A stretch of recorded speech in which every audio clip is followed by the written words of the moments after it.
So 2021. So ibig sabihin, bago matiboto sa LGU, talagang itong proyektong na ito, bulok na.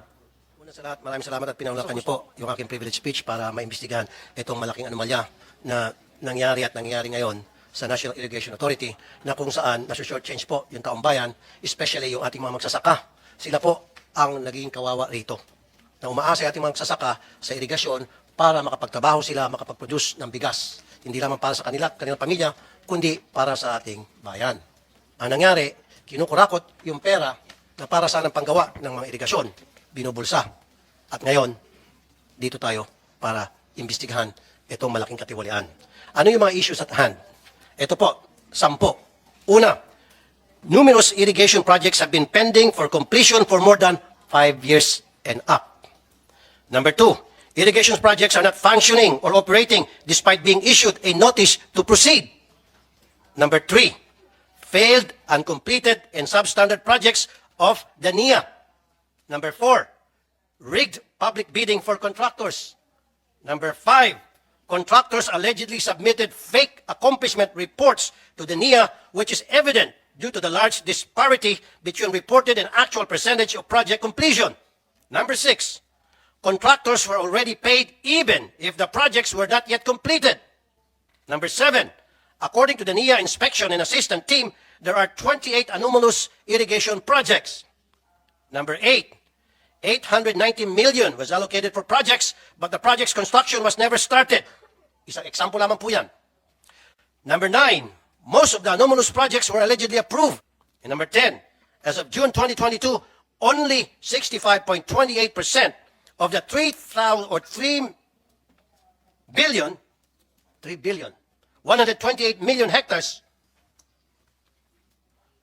or maybe 3,128 hectares, 128,000 hectares. I'm sorry, 3,128,000 hectares of total irrigational areas in the Philippines are irrigated, and only 38 of the 80 target provinces and chartered cities have received agricultural machineries, equipment, facilities, and small-scale irrigation projects.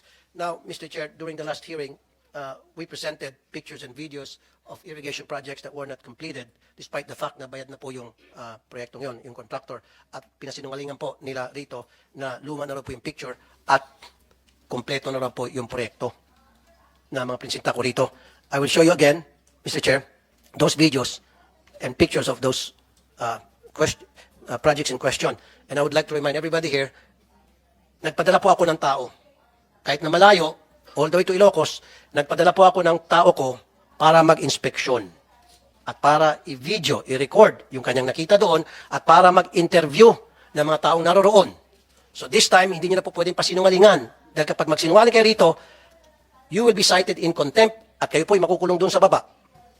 Okay, Mr. Chair, pwede natin pakita yung video? Dati po talaga pong napakalaki ng pakinabang ng mga magsasaka sa amin dito. Siguro po more than 25 years na wala na, hindi na siya gumagana. Kaya po napakalaking kawalan sa mga farmers namin dito. Kaya po sa ngayon, lahat ng mga magsasaka dito, may kanya-kanyang water pump na mismo. Doon lang po kami umaasa lahat ng magsasaka dito. Kaya nga po sa ngayon, yung mga dating bilang ng inaani ng mga magsasaka sa amin dito, talagang nabawasan. Siguro mga 3 times ko pa lang nakita yung NIA na nagpunta rito sa amin. Last year po, bumisita dito, pero alala, ikot lang nila diyan. Pagbuot nga po nung nawala ang irrigation, hindi na napapakinabangan yung lugar na yan. Dati po siyang palayan talaga. Okay, so bali ginawa na lang po siyang ano? Space pan. Dati, di naman kami bibili ng bigas. Pero ngayon, bibili kami ng bigas. Dahil wala na kami nakasasa. Puro tubigan na. Ako yung magsasaka dito sa baryo ng Binagbag. Nakamulatan ko noong 1970 na puro pagsasaka nga dito. Pero wala pong irrigation. Ang aking naman kailangan sa NIA po, magkaroon po ng irrigation dito sa baryo namin. Para naman maraming matulungan na mga maliliit na tao na makapagsaka po. Kahit po hindi makabili sila ng motor, merong nasa ang patubig ng NIA. So, sa irrigation po ang pag-usapan talagang wala po kami, ma'am. Yung mga magsaka po dito, umaasala po sa sapa, mga tubig ulan. Pero nung mga first or second quarter po ng 2023, meron po nagpunta dito tiga NIA. So, nagpasama po siya sa akin sa isang tao, may anong lupa, para lagyan o tayo po ng communal irrigation. So, until now, hindi na po nagbalik. Dapat yung mga engineer, kompleto ng equipment at saka hindi yung pagpapalit-palit. Eh kung papalit-palit, hindi mo alam kung yung papalit ay mas malaking kurakot yan. Eh, yan ang mahirap.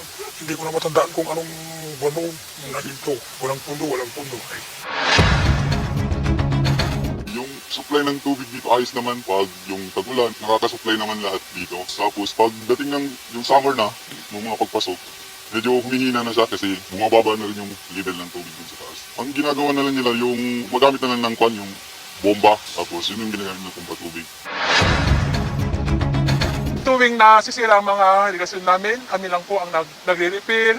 Lahat kaming mga magsasaka dito sa amin, nagtutulungan po. Wala namang pumupuntang NIA dito sa amin.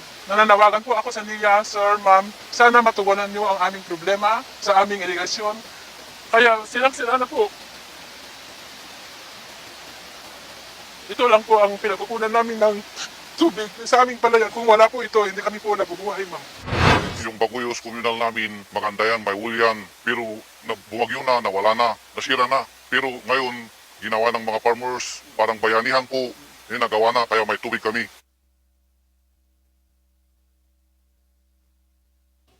Ayun, Mr. Chair, pumunta mismo yung staff ko para ikumpirma yung pong mga projects na hindi po na kompleto. Na sinabi ng NIA, kompleto na raw. Umpisahan po natin doon sa Balog-Balog. Sinabi po dito na yung phase 2 ng Balog-Balog na nakita naman natin, na-abandona na. Panahon pa nung administrasyon ni Cory Aquino, dating Presidente Cory Aquino, inumpisa niyo, hanggang ngayon hindi pa natapos at abandonado na despite the fact na ang laking pera na naibuhos doon. Ang sabi nila, meron daw phase 1 ang Balog-Balog. Phase 1, natapos na. Pumunta po yung reporter ko, wala po siyang nakitang Balog-Balog phase 1. Yung po muna ang unang tanong ko. You can, is this part, Administrator Gillian, is this part of your affidavit o hindi? Yes, sir. Mr. Chair, good Pwede morning po. pakisagot yung tanong ni Senator Tulfo? Paano? Wala na dito yung mga tribo, hindi na natin inimbitahan kasi medyo may kalayuan din para sa kanila. Mr. Chair, nandito naman po ang dating administrator kasi time po nila yon. And then, sa balog-balog hearing natin last time, we asked for a copy of the Memorandum of Agreement na di umano hindi nyo natupad. So, can you Not po yun, explain sir. that also? You Yes, have the floor, you can answer. Mr. Chair, good morning po. Since nandito naman po ang ating former administrator, General Bisaya, sir, pwede ko bang i-yield sa kanya yung microphone para ma-explain po niya yung... Yes, General Bisaya, yung tanong ni Senator Tulfo, wala naman daw phase 1 yun eh. Okay. Okay. Ano, Sige lang po, sir. since ilang dekada na ata ito. Yes, sir. Thank you very limang much, sir. dekada na. May I request na paki-flash lang po yung yung tungkol sa Balog-Balog? Meron din kayong video? The same? Bago to kay Senator Tulfo kasi last week lang siguro to. Ito yung pa-flash. Ano po yung pa-flash? Pero sir, Can you answer the question? Sir? Can you answer the question of Senator Tulfo? Yes, sir. Actually, dalawa po talagang phases yan. The phase 1 that was implemented from 1999 to 2012 with a budget of 2.362 billion and servicing an area of about, supposed to be, yan po, 12,475 hectares. So, tapos na po Nasa yun. background yun ang balog-balog? Yun ba yun? Parang iba yan. Iba na to. Ito na ba yung balog-balog? Ito na nga po, sir. Yun ito sir, yung phase 1 na sinasabi. Which one? Alin dito? Itong may picture. Yes, sir. So, ito po yung service area niya, yung kulay green, no? And then yung phase 2 po, ginawa po ito noong 2013 because during that time na itong phase 1 cannot really service yung 12,475 hectares dahil po pagka tag-init, nauubusan po ng hindi niya ma-service ang lahat. They came up with a study to come up with a high dam. Ito na nga po yung phase 2. So, supposed to be it started noong 2013 pero marami po kasing mga umayaw dito ng babatikos dahil ang gusto po nila series of dams. But then experts said that pinakamaganda at pinaka-beneficial sa lahat po ay yung high dam.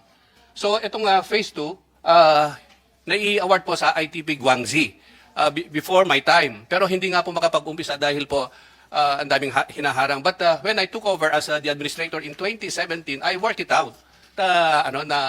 magawa nito kasi po matagal na.